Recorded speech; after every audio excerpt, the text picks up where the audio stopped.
Hello everyone, myself Dr. Jyoti Mandala. Welcome you all to the video lecture series on the course Shell Programming. So we learned about different types of control statements which are used to change the flow of execution. As part of that, up to our last lecture we learned about different types of selection statements, if and case, and iterative statements while, until, for and select. Okay, along with these selection iterative statements, we have another two types of statements which are called as transfer statements, which are also used to change the flow of execution. So let us learn about those two categories today. Okay, so keep heading all of you. The transfer statement, the third category of control statements are transfer statements. Okay.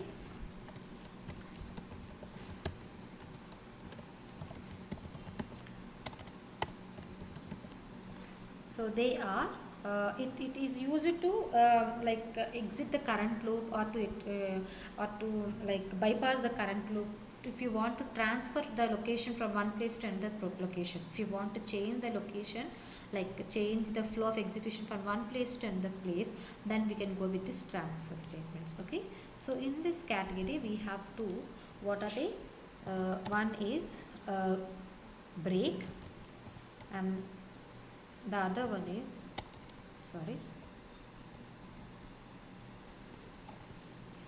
one is break. Okay, the other one we'll see, that is continue. Okay, we'll see in detail about these two. It is pretty simple and these are pretty much similar to the way you have used in your C programming and Java programming language. Understand, here there is no go-to statement. In C we have go-to, but in Java go-to is not there. Here also go-to is not there. Okay, so let us see the first type. Okay, that is break. So keep adding all of you, break statement.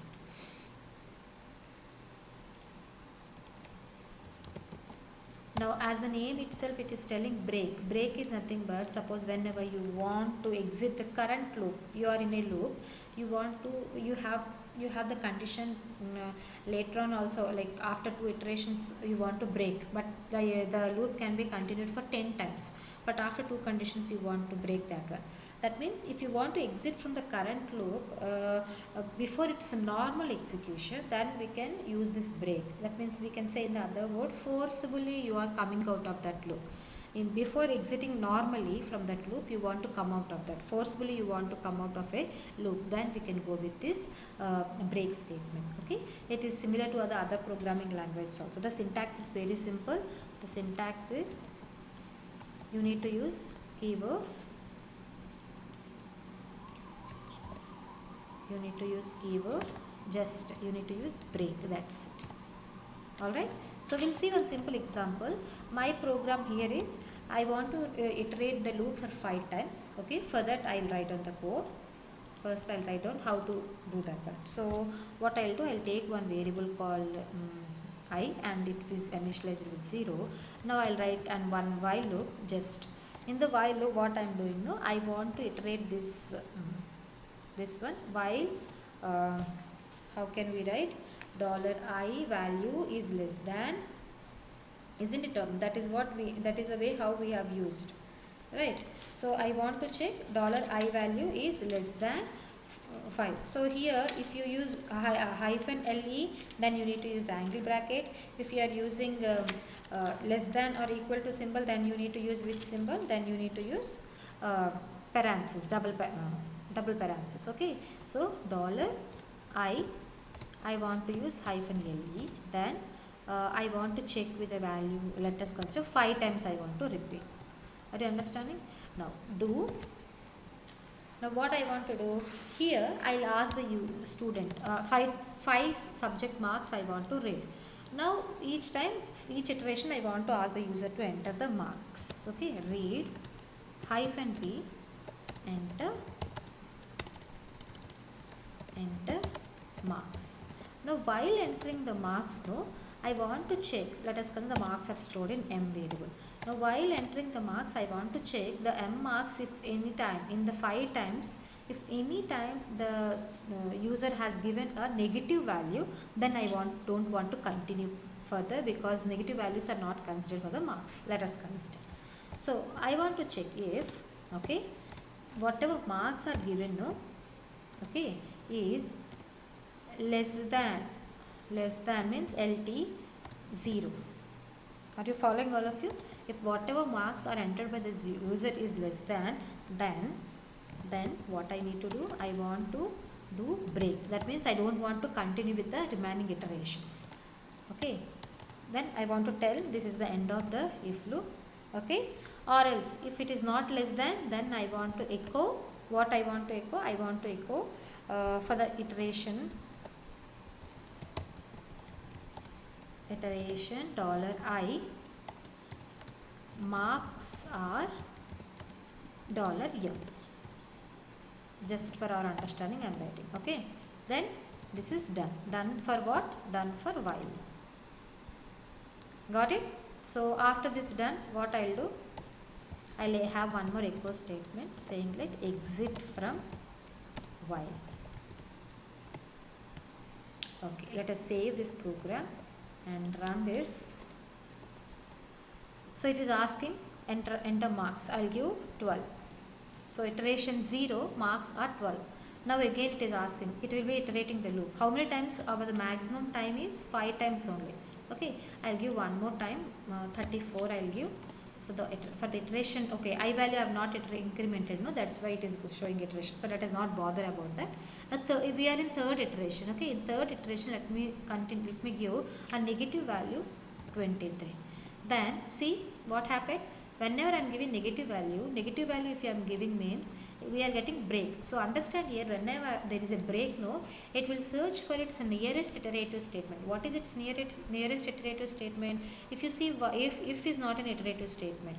If you go back, while is an iterative statement. So it's ending where it is done. It will come out of that and it will exit from there. So break, always remember, it will help us to come out of that particular iterative statement. Got it?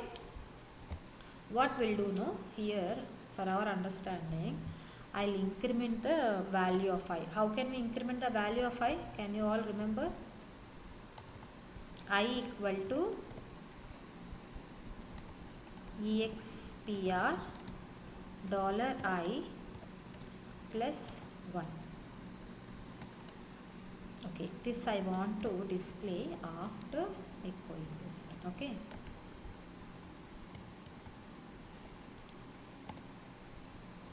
And I value I want to start from 1 so that we can have 5 iterations. So now let me show you this one. It will be very clear now.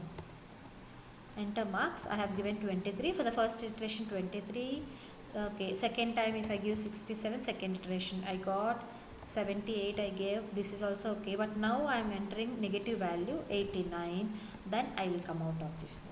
Did you understand? So even though we have fourth iteration, fifth iteration, 2 more iterations are there, they are not executing. Why? Because we have 5 iterations, they are not completing. But why? Because we gave negative value here. Once we give negative value, we will come out of this break. Got it? This is about break statement. Right? I hope you all are understanding. Now we have the other one which is called as continue. Continue is exactly opposite to break, where the break will come out of this loop, but continue what it does. Continue what it does, it will continue, it will pause the present iteration. That means it will skip the present iteration, it will continue with the next iteration. Okay, we'll see that.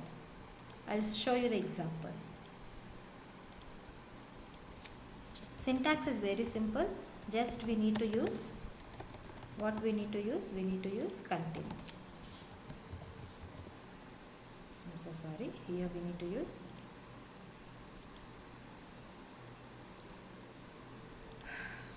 continue. Okay, so let us move this to this program. Instead of break, I'll write continue. I'll exactly iterate for the third time, fourth time I'll give, like first time I'll give 23, 67, okay, 23, 67, same input I'll give, what happens we'll see. Okay, I'll save this and I'll run this. I'll give 23, it's okay, okay, and then I'll give 67, then also it is executing. 78 I'll execute, then also it is giving. Now minus 89 I'll give. What happened? Did you see? Minus 89 if I give no negative value means it will continue. That means the next statements whatever we have here no that will be skipped and it will go to the next iteration. That's why it is asking the marks for us to enter. So how many times this will be executed? 5 times this will be executed. So 5 times 1, 2, 3, 4, 5 times we have executed this one. Got it? So this is how the continuous statement can be used. So exactly opposite to the break. Break is used to completely come out of that loop. Continuous used to skip the present iteration and go to the next iteration. Got it? I hope you all are clear with this two transfer statement. Remember, go to is not there in this. Alright then, let us all meet in the next lecture. Until then, thank you all of you.